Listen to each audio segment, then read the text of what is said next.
Sebagai orang tua, kita semua kan pasti pengennya yang terbaik ya buat anak. Coba deh, bayangin si kecil itu ibarat tunas. Tunas paling berharga yang kita punya. Nah, supaya nanti dia bisa tumbuh jadi pohon yang kokoh, kuat, dan buahnya lebat, kita harus ngerawatnya dari mana? Ya dari akarnya dong, sejak hari pertama banget. Nah ini dia nih panduan emas buat kita semua untuk merawat tunas-tunas bangsa ini, khususnya di 1000 hari pertama mereka yang super krusial. Oke, kita mulai dari pertanyaan yang paling dasar dulu ya. Coba ayah bunda pikirin sebentar deh. Apa sih sebetulnya investasi yang paling berharga buat masa depan anak-anak kita? Kira-kira apa yang langsung kepikiran? Mungkin ya kita langsung kepikiran mainan yang canggih, tabungan pendidikan yang banyak, atau mungkin sekolah yang paling mahal. Ya semua itu jelas penting dan bagus banget, nggak salah. Tapi ada satu investasi yang jadi fondasi dari itu semua. Sesuatu yang dampaknya itu jauh lebih permanen. Jawabannya ternyata sesederhana ini. Ada di piring makannya setiap hari. Yap, investasi terbaik kita itu ada di makanan yang dia konsumsi. Nutrisi yang diterima anak di periode emas hidupnya itu ibarat cetak biru. Cetak biru buat kecerdasannya, kesehatannya, bahkan kesuksesannya nanti. Ini loh investasi yang sesungguhnya. Nah, biar kita makin paham kenapa investasi nutrisi ini penting banget, kita perlu kenal dulu sama risikonya. Ada kondisi yang namanya gagal tumbuh, atau mungkin kita lebih sering dengar istilah stunting. Yuk kita bedah bareng-bareng supaya kita bisa menghindarinya. Jadi, stunting itu apa sih? Gampangnya gini, stunting itu kondisi gagal tumbuh karena anak kekurangan gizi dalam waktu yang lama. Kata kuncinya itu kronis, alias menahun, bukan cuma sehari 2 hari. Dan periode paling rentannya ya di 1000 hari pertama kehidupan itu. Penting banget buat dicatat. Ini bukan cuma soal tinggi badan loh, tapi ini bisa jadi sinyal kalau perkembangan otaknya juga terganggu. Nah, ini nih yang sering banget jadi pikiran para orang tua. Sering kan kita nanya, "Duh, anakku kok kayaknya lebih pendek ya dari teman-temannya?" Eits, tunggu dulu. Kita harus bisa bedain ya. Ada yang namanya pendek karena faktor genetik, keturunan gitu. Kalau ini biasanya proporsi tubuhnya normal-normal aja. Nah, beda sama stunting. Kalau stunting, penyebab utamanya itu malnutrisi. Dan yang paling harus kita waspadai, dampaknya itu bukan cuma ke fisik loh, tapi juga ke perkembangan otaknya. Ini yang krusial banget. Oke, sekarang kita udah kenal sama musuhnya. Tapi kabar baiknya, stunting itu 100% bisa dicegah. Kuncinya cuma satu, kita paham dan kita kawal perjalanan emas 1000 hari pertama anak. Ini adalah jendela kesempatan yang gak bakal datang 2 kali. Perjalanan 1000 hari ini kita pecah jadi 3 tahap penting. Yang pertama itu dari masa kehamilan. Di sini kita ibaratnya lagi nyiapin tanah yang subur. Terus yang kedua, usia 0 sampai 6 bulan, ini waktunya ASI eksklusif. Dan yang ketiga, usia 6 sampai 24 bulan, waktunya si kecil kenalan sama MPASI atau makanan pendamping ASI yang berkualitas.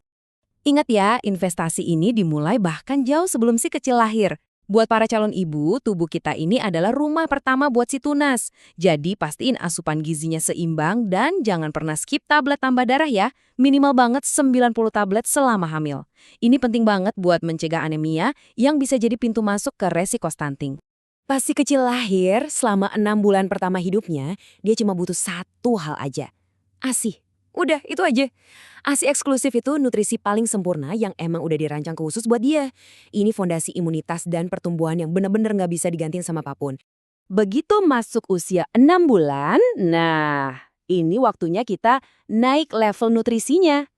Kunci MPASI yang bagus buat cegah stunting itu satu, wajib kaya protein hewani. Ini bukan pilihan ya, tapi keharusan. Pilihannya pun banyak yang gampang dan terjangkau kok. Ada telur, ikan, daging, dan sang juara gizi super hemat, hati ayam.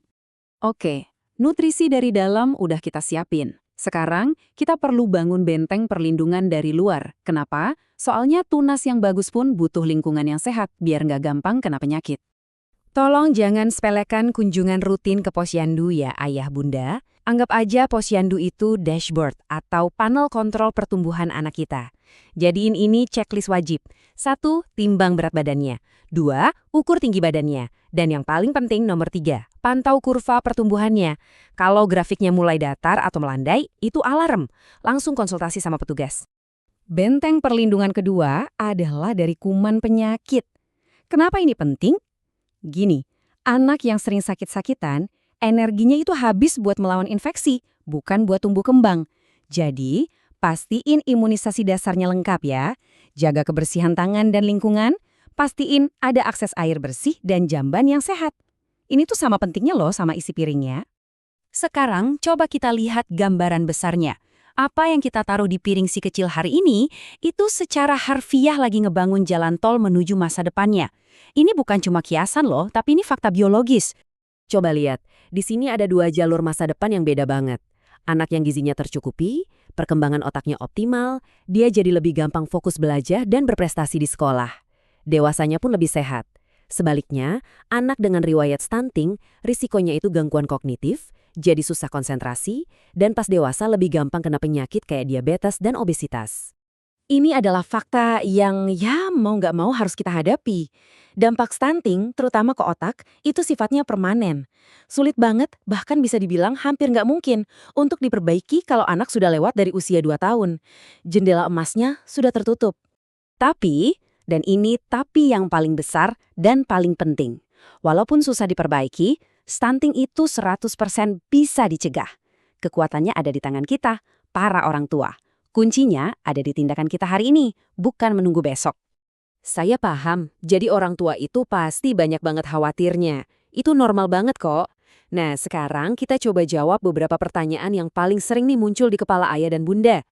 Nah, ini dia pertanyaan juaranya. Anakku lagi GTM nih, gerakan tutup mulut, makanya dikit banget. Apa dia bakal stunting ya? Wah, ini kekhawatiran yang wajar banget dirasain. Jawabannya ada di sini. Kuncinya itu kualitas, bukan melulu soal kuantitas. Jadi gini, buat si kecil yang lagi GTM, daripada kita pusing mikirin berapa banyak nasi yang masuk, mending kita fokus ke isi suapannya. Pastiin aja setiap suapan, sekecil apapun itu, isinya padat gizi. Terutama, yaitu tadi, protein hewani. Percaya deh, makan sedikit tapi isinya nendang, itu jauh lebih bagus daripada makan banyak tapi isinya cuma karbohidrat doang. Pertanyaan kedua yang nggak kalah sering, kalau gitu kasih vitamin sama suplemen yang mahal aja cukup nggak sih? Banyak banget yang mikir ini jalan pintas yang efektif. Perlu kita ingat baik-baik ya, nggak ada vitamin dalam botol secanggih apapun yang bisa gantiin kehebatan nutrisi dari makanan utuh. Sumber terbaik itu selalu dari piring makannya. Vitamin dan suplemen itu sifatnya cuma pelengkap dan itu pun kalau ada indikasi medis, bukan pengganti makanan bergizi.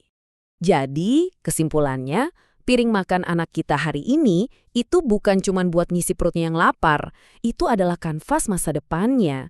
Setiap suapan yang kita berikan itu adalah investasi.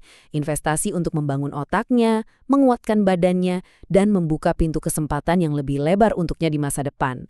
Yuk, kita berikan investasi terbaik untuk tunas-tunas bangsa kita.